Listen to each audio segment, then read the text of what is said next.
Hormati Ibu dan Bapak Guru beserta teman-teman yang hadir pada hari ini. Di kesempatan kali ini, kami dari kelas 8F akan menampilkan cerita rakyat Nusantara yang berjudul Legenda Batu Menangis. Alkisah di sebuah desa terpencil yang jauh dari kota di daerah Kalimantan Barat, hiduplah seorang janda tua dengan seorang anak gadisnya di suatu gubuk tua. Anak gadis itu bernama Darmi. Darmi memiliki wajah yang sangat cantik jelita, namun sayang ia mempunyai perilaku yang amat buruk. Gadis itu amat pemalas dan sangat manja, tak pernah membantu ibunya melakukan pekerjaan-pekerjaan rumah. Kerjanya hanya bersolek setiap hari. Segala permintaan Darmi harus dituruti tanpa memperdulikan keadaan ibunya yang miskin.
Suatu hari, seperti biasa, gadis itu mengurung dirinya di dalam kamar. Ia tak mau matahari merusak kulitnya. Ia enggan debu-debu mengotori wajahnya. Suatu ketika, Darmi memanggil ibunya dengan nada yang keras.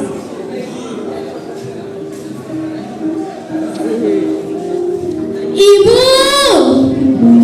Iya nak, bukankah aku sudah pernah bilang kalau aku sudah bangun, ibu sudah harus merapikan kamar itu hingga rapi dan membuatkan susu untukku.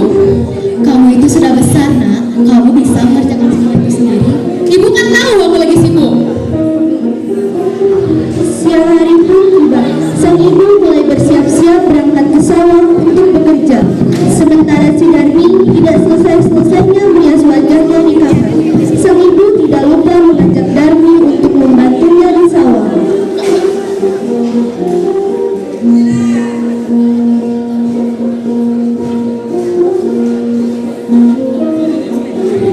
Darmi, apa sih bu? Nak, ayo bantu ibu bekerja di sawah. Gak mau ah bu, nanti kalau kuku dan kulitku kotor gimana? Apa kamu tidak kasihan dengan ibu nak?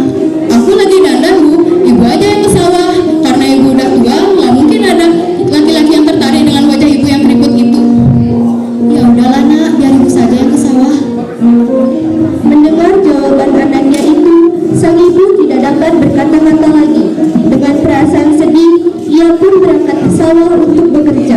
Sementara si Darmi tetap saja tinggal di gubuk terus bersolek untuk mempercantik dirinya. Sesampainya di sawah, sang ibu bertemu rekan kerjanya dan menanyakan keadaan si Darmi. Loh, kok sendirian aja Bu? Darmian mana? Di rumah. Gak apa kok di rumah terus?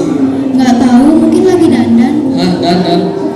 Loh, apakah dia tidak membawakan makanan untukmu? Nggak tahu. Waktu telah menunjukkan sore hari. Ibu pun pulang dari sawah. Darmi yang melihat ibu pulang langsung menghampirinya dan meminta uang upah hasil kerja ibunya untuk membeli alat-alat kecantikan.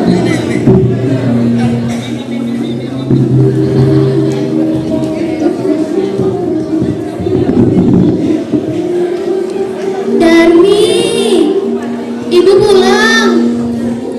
Mana upahnya? Nah ini dia. Uang untuk beli beras. Tapi bedaku habis Bu, harus beli yang baru. Kamu ini memang anak tak tahu diri. Bisanya cuma minta aja, tapi nggak pernah bisa bantu. Meskipun marah, sang ibu tetap memberikan uang itu kepada Darmi. Hingga pada suatu hari, ketika ibunya hendak ke pasar, Darmi berpesan agar dibelikan sebuah alat kecantikan. Tapi ibunya tidak tahu alat kecantikan apa yang dimaksud. Kemudian ibunya mengajaknya ke pasar.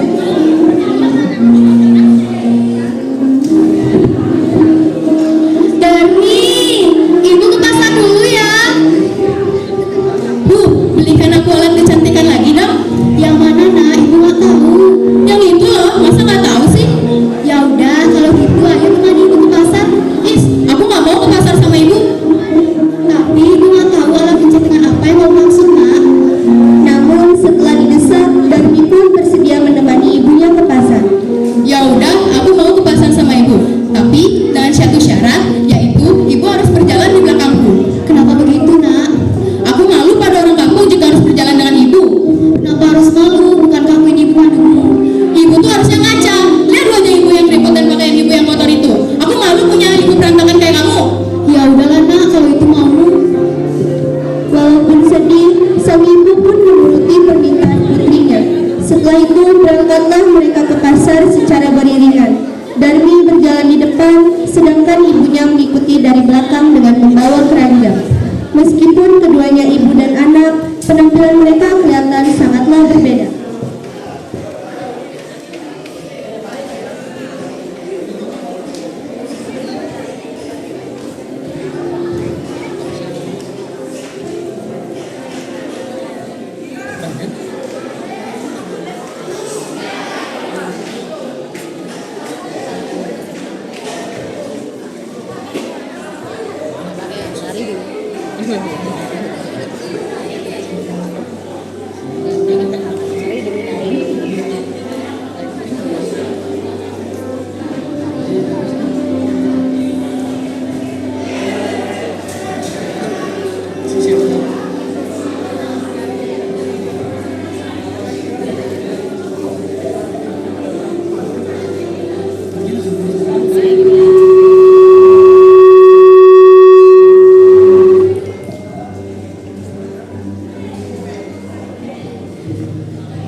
utang dulu ya, Bu. Kamu gak usah deket-deket aku deh. Kamu itu bukan levelku tahu. Astaga, Nak. Setelah belanja semua keperluan, Ibu dan Darmi pulang. Tetapi di tengah perjalanan, Darmi dan Ibu bertemu dengan temannya yang tinggal di kampung lain. Lari lagi. Kirain lari lagi.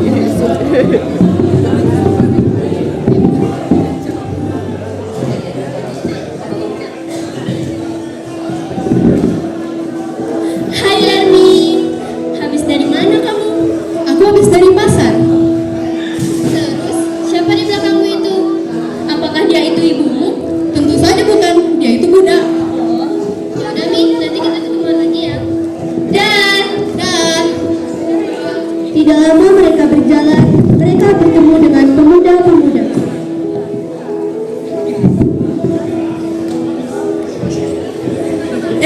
Coba lihat wanita itu, cantik sekali kan?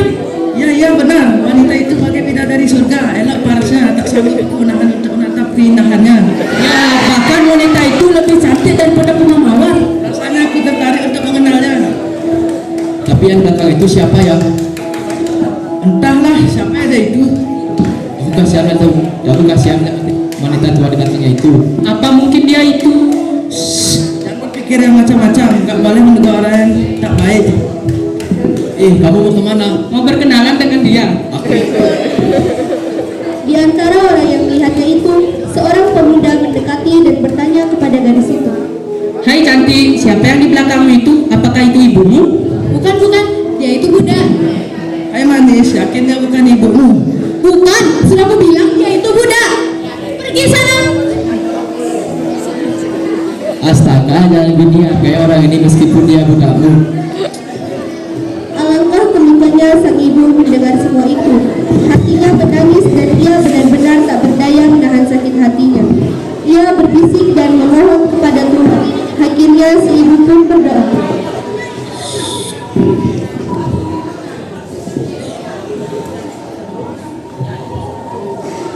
Ya Tuhan, hamba tak kuat